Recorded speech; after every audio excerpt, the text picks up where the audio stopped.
Life India TV news. भिवंडीतील railway line परिसरातील रहिवाशांच्या प्रश्नांवर राजेंद्र भोईर आक्रमक. पुनर्वसनासह मूलभूत सुविधांची केली मागणी.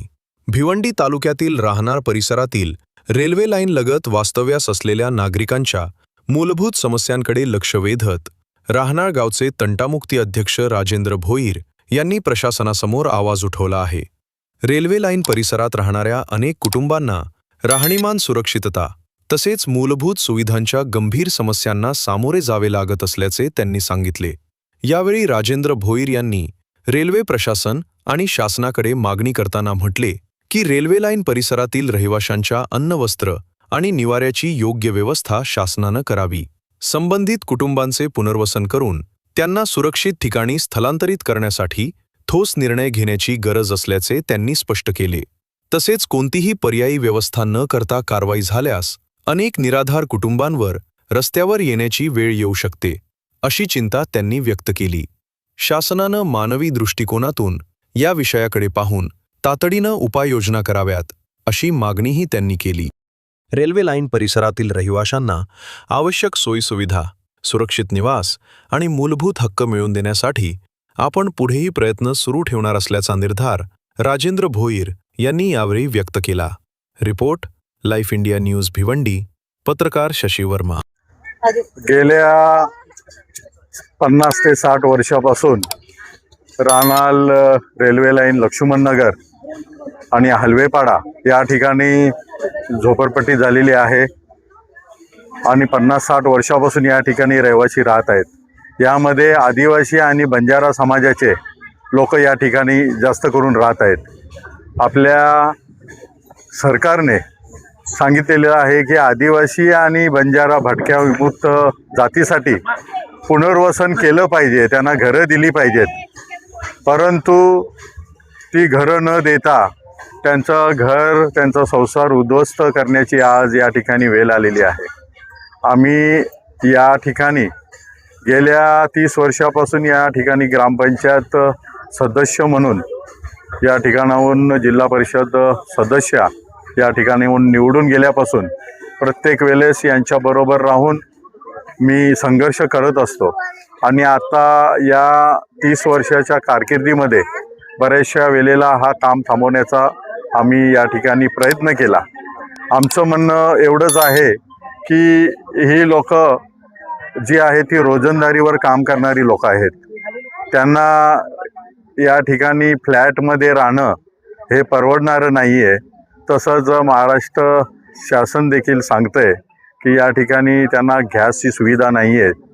आत्ताच मी रेल्वे अधिकाऱ्यांशी कॉन्टॅक्ट केला की त्यांनी सांगितलं की आम्ही यांचं जे बिराड आहे तो 5 दिवसासाठी आम्ही त्यांना वॉर्निंग देतो. परंतु त्यांना मी एक रिक्वेस्ट केली की या 5 दिवसामध्ये त्यांना लाईटची सोय असायला पाहिजे. पाण्याची जी सोय आहे ती जर लाईट नसेल तर पाण्याची सोय देखील होणार नाही. तर तुम्ही जरा सांगितलं तर ती लाईट चालू होईल. परंतु त्यांनी सांगितलं की आम्ही मीटर बसवायला सांगितलं नव्हते, मी काय लाईट तुम्हाला चालू करून देणार नाही. म्हणजे याचा अर्थ 5 दिवसासाठी त्यांनी थांबवलेलं नाही आहे.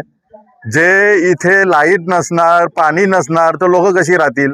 जी आपल्याला अत्यावश्यक सेवा जी आहे, जी अन्न, वस्त्र, निवारा, जिथे लाईटची सोय नाही आहे, पाण्याची सोय नाही आहे, जे झोपड्या आहेत त्या देखील त्या ठिकाणी जवळजवळ त्यांनी तोडायला चालू केल्या होत्या. ती लोक आता कुठे जाणार आहेत? तरी मला प्रशासनाला विनंती आहे की आपण सांगत आहात की 12 ते 3 उन्हाच्या बाहेर, घराच्या बाहेर निघू नका. जो आज टेम्परेचर मला वाटतं 45 डिग्री सेल्सिअसमध्ये टेम्परेचर आहे आणि आज या गरमीच्या टायमामध्ये सर्व ही झोपड्या तोडण्यासाठी आलेले आहेत. मी विनंती केली अधिकाऱ्यांना आणि इथल्या आपल्या स्थानिक खासदार, आमदारांना, लोकप्रतिनिधींना देखील मी विनंती करतो की हे जे 4 दिवस आपण इथे दिलेले आहेत तर 4 दिवसामध्ये कुणाला काही जागा भेटणार नाही आहे. कुठेतरी जागा पकडली तर तिथे पाण्याची सोय होणार नाही आहे, लाईटची सोय होणार नाही आहे, त्यांना मुलांना शाळेत जायची सोय होणार नाही आहे. कारण इथे राहणाऱ्या बऱ्याचशा विधवा महिला आहेत, अपंग आहेत, लहान लहान मुलं आहेत.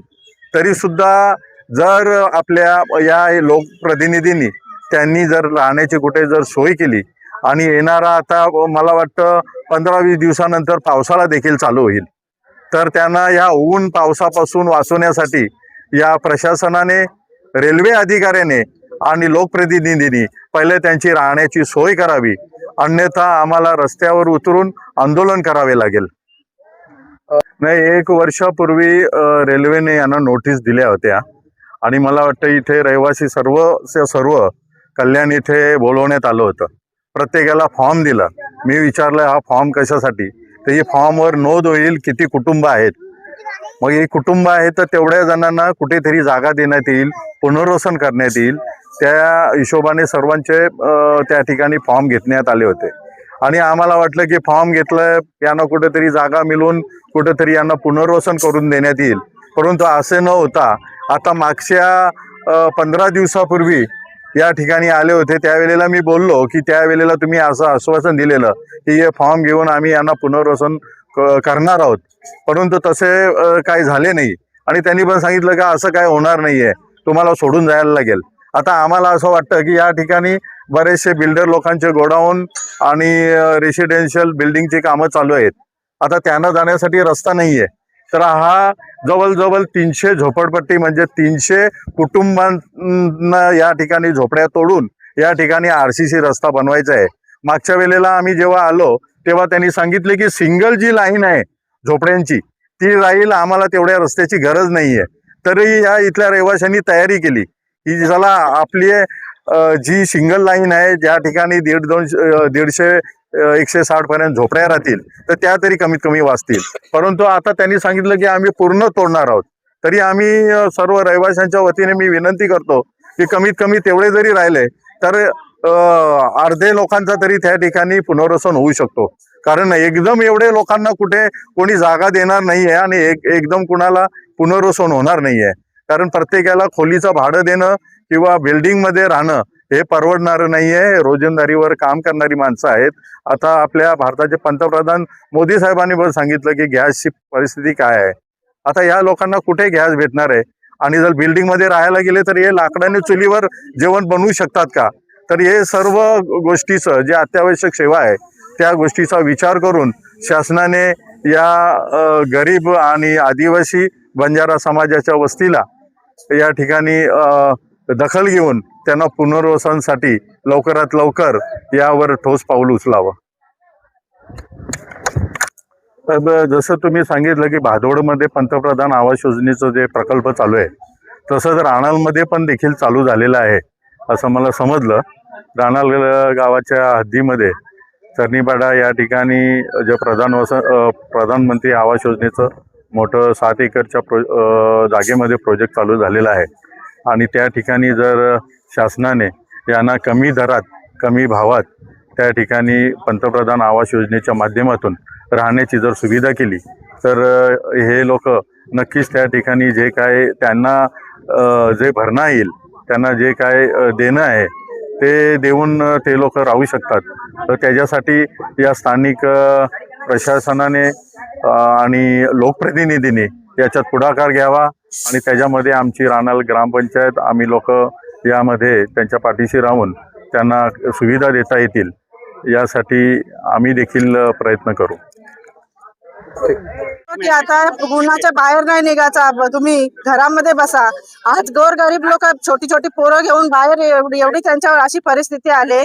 पाण्या पावसाचे दिवस आलेत. एवढा दिवस ते लोक आम्हाला खोटी आश्वासनं देत होती की तुम्हाला आम्ही कुठेतरी जागा देऊ, घर देऊ, हे करू ते करू. आता कशाचाच पत्ता नाही. तुम्हाला आज काय ते आता 3-4 वर्ष झाली 15 दिवस करतात. पहिले बोलले की काहीतरी देऊ आणि उठू. लोक ते असेच पडलेत. आता गॅस नाही भेटत, काय नाही भेटत. कुठं गेली रूम बघायला लोक आता बोलतात क्या कर, गॅस आहे क्या, गॅस नाही, चुला नाही जलाने, काही तर रूम नाही, तुम जाओ वापस. काय करणार आता, पाण्या पावसाचे दिवस आलेत, लोक कुठं जाणार. सगळ्यांचे मीटर कापले, मीटर भरून सुद्धा मीटर कापले. पॉवरचा मोटर होती ती पण काढून नेली. तरी बंदोबस्त करा, आम्हाला कुठेतरी घर द्या, मग आम्ही इथून जाऊ. असं कुठे जाऊ. ते आता त्यावेळी बघायला पाहिजे. सगळ्यांकडे जाऊन थकलो आम्ही. त्यावेळी येऊन आता बघायला पाहिजे ना. इथं सगळ्यांची आहे, हा? रेल्वेवाले पण पहिले येतात आणि पहिले 3 वर्षापूर्वी आले, तुम्ही कल्याणला या, डॉक्युमेंट काय असेल तुमचं घेऊन या, तुम्हाला तसं नाही उठवणार. घेऊन गेलो, एक माणसाची एक चुकी झाली त्याला डायरेक्ट आतमध्ये टाकला, बोलते हे ऐसा गलती नाही चलेगा. मग एवढा तुमचा जर हे होता, मग तुम्ही असंच कशा आता उठवायला आले इथं?